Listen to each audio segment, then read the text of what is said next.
The brain is weird because it's very costly to grow it. It takes a lot of energy, it takes a lot out of the system to grow it. And so it doesn't want to grow in areas that it doesn't think is important. Doesn't that sound weird that I talk about a brain like that? Excuse the pun, it has a mind of its own. So what happens is, if in the first 20 years you don't do something during what we call a window, the brain goes, this isn't important, we're going to start to fossilize or start to close down the plasticity. Example, the window for language development is from birth to 3.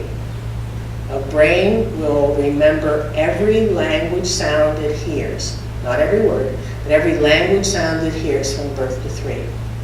If you interfere with hearing language from birth to 3, lock a child in a closet, stuff their ears with wax, no matter what happens after 3, no matter what happens with language-rich environments, the gradient of learning will be lowered. Isn't that something? So you have these windows happening in the first 20 years, and you want to do enough. And the reason I talk about gradients, for instance, let's talk self-esteem, because the literature shows clearly that girls will take a self-esteem hit as they move into adolescence. If they didn't before, you can count on it. Their self-esteem is going to go down some. And here's the weirdness of the brain. If during these 20 years, which it considers the building years, if you don't have an upward tick, an upward trend to the gradient, whether it's self-esteem, understanding math, how to talk to boys, do you hear me? Anything. If you don't have a slight upward trend, it means that you stop dealing with it enough, and the brain goes, hey, must not have been important because this person stopped dealing with it, stopped struggling. And what happens is, as you move into adulthood, changing that is like going through molasses.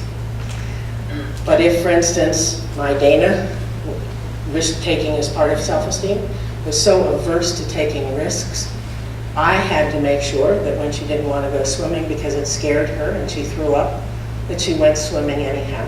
She had to do a bit of what was very hard or frustrating for her. And then as she moved into early adulthood, the movement toward becoming a sturdy human being kept going. Had I let her flail, and I didn't say she had to become wonderful. The gradient doesn't have to be big. It just has to be that you convince the brain that doing this is important, and it keeps what we call fossilization or lack of plasticity from happening. If I really understood that as an adolescent, I can't tell you the things that I would have kept doing. And so simply because I'm talking to even first graders, I said to them, look, whoever created the system, I'll let you decide that and tell them that, but whoever created the system gave you a gift.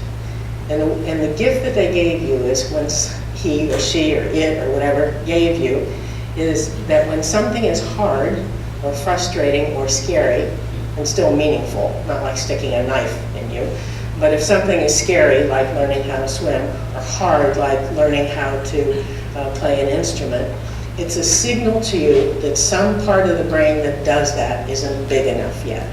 And so then I used the rubber bands and said, look, you have all these sections of your brain, and I actually showed them some on the screen, which I'll bring up for you. You have all these sections of your brain. They come in different sizes. You didn't get to choose the size. But the reason I use the metaphor of, I say rubber bands because I'm from the States, but I'm trying to say elastic bands for you. The reason I use elastic bands as a metaphor is because you don't have to live with what you got. And so for the older girls, I showed them Einstein's brain. His brain was kept, every neuron was counted. The right parietal lobe, the part that did math and science, was huge, and then he used it. And he became arguably the best mathematician and scientist in the world. The parts of his brain that did spelling and reading came in this big. And some teacher told him when he was 6 that he was stupid. I don't know what his parents said, but he quit. And it actually shriveled. And you wouldn't have heard of him if he hadn't married Mrs. Einstein, who read to him and wrote reports and that kind of thing. We now know, and I talked to the junior school teachers about this, he was severely dyslexic. We know what to do about dyslexia now, but the window of dealing with it is between 4 and 10. Had he kept going and done some of the techniques that we know, he could have been almost a fluid reader, but he didn't. And it changed his life, kind of thing. And so I showed them parts of my brain, parts that came in big and small and medium. And I said to him, you didn't get to choose, just like you didn't get to choose the color of your eyes. You didn't get to choose the pieces, parts of your brain that came in.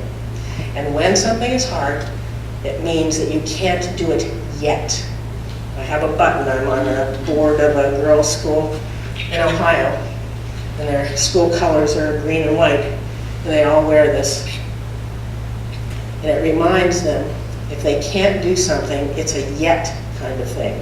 And I literally have pictures that I show them of what happens. You actually grow the ends of neurons, and when they get close enough, they work better. And that's why it's a yet kind of thing.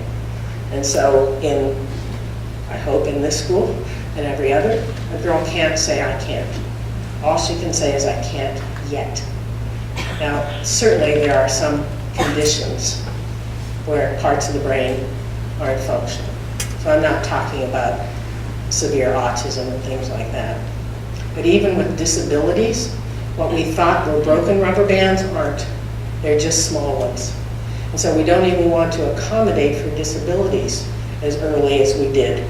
We want, even though it hurts, we want them to stretch it, kind of thing.